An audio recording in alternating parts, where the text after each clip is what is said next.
So let's go to the Edwards case now, folks, where the interior designer is now the center of this trial in John Edwards' corruption case. It's back on the stand right now. His name is Brian Huffman, okay? He's explaining his role in funneling nearly $800,000 to former vice presidential candidate John Edwards' campaign.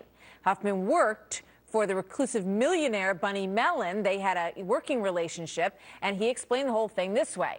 Our furniture business, and that's where these checks were written that we're going to talk about in a moment, did not really involve furniture. And the prosecutor asked, well, what was it? He answered, it was money for Senator Edwards. I don't know how you can be much more clear than that. Huffman described receiving this $100,000 check from the 100-year-old heiress Rachel, known as Bunny Mellon, with antique Charleston table written in the memo line, very crafty. Anne-Marie McAvoy joins me. She's a former federal prosecutor, and Richard Roth is a defense attorney.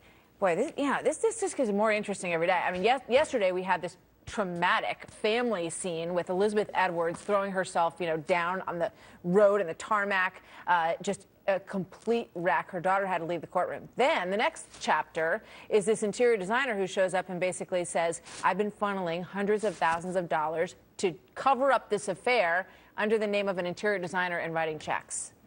Where are we with this, Anne-Marie?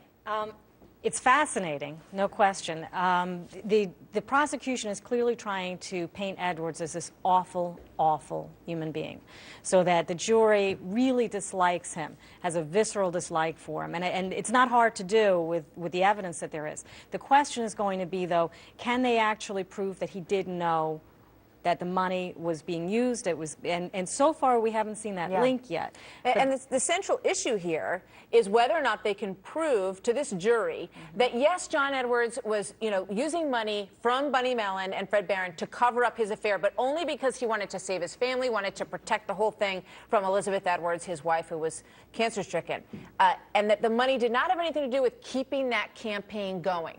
Richard, can they prove that? Well, that's the point. The point here is that you have to take the following off the table. Take off the table that he's a sinner, he's unethical, he's immoral, what he did in connection with his cancer-stricken wife. That is not really relevant. It certainly creates a real hatred for him before the jury. But that's not what this is about. This is about whether he actually knew and intentionally used campaign funds for inappropriate purposes. And that the evidence that we've heard so far, before the defense has had a chance to cross-examine Mr. Hunter, excuse me, the person who was involved with Bunny Mellon, is that the checks did not go to Mr. Edwards. The checks went from Bunny Mellon, endorsed by this witness on the stand. Then they went to Mr. Young. And Mr. Young, who is the primary witness really to try to prove this case, is an admitted liar, he's an admitted lawbreaker, and all that money went through to him. It didn't go through Mr. Edwards. That may be so, but to me it comes back to this. Would this money have ever changed hands if these people did not have a vested interest in his campaign? They were deep into this campaign. Andrew Young had spent, he says, by his own account, he had spent years of his life trying to make sure that John Edwards became president. Bunny Mellon said as much the same thing.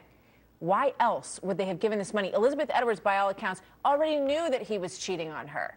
So isn't that a fairly straight line? Yeah, and you could look at the money, even though the Youngs took most of this money for themselves, that could have been their payment for him saying that he was the one who fathered the child and so on. And clearly they've made the connection already that Edwards did, in fact, meet with Bunny Mellon. It's a difficult case, though. It would be much easier, obviously, if they could bring in Bunny Mellon to testify, because they're going to make the argument that maybe this was a gift from her. They could say to her, why did you do it? What was your motivation, right? Under oath, what was your motivation? Did you do it to help John Edwards just because you liked him and you wanted to help him protect his family? Or did you do it for the sole purpose of wanting to see him become president? It also sounds, Richard, he was pretty careful not to actually touch the money himself. Correct. How big of an impact does that have? Listen, there's no question that the money is being used for wrongful purposes. Was it to hide the fact that he had a woman living with the Youngs with a child that she was eventually, Which sounded like a real picnic, by the way, having her living with them. I couldn't imagine. And Mrs. Young certainly didn't enjoy that moment. But the point is that the reason why he was doing it, or is it because he was trying to move his campaign forward? And that's the big issue here. We have to focus on, there clearly is inappropriate motive. Clearly an appropriate motive, but was the money being used for campaign purposes to shut everyone up so that he could That's the question that this jury is going to have to decide. And that's what it comes down to. In a word, will they find him guilty, Anne-Marie? I don't think so. Richard? I like that. I agree with her. It's early. It's early. Well, yeah, we but don't know I do what agree other with her. evidence they have. And Yeah. the question is going to be, did he, right. should he have known what was going on? We'll at have this you back point? to talk about it when it does. Thanks very much, Thank you. Anne Marie Thank you Richard. very Good to have much. you here today. Bill?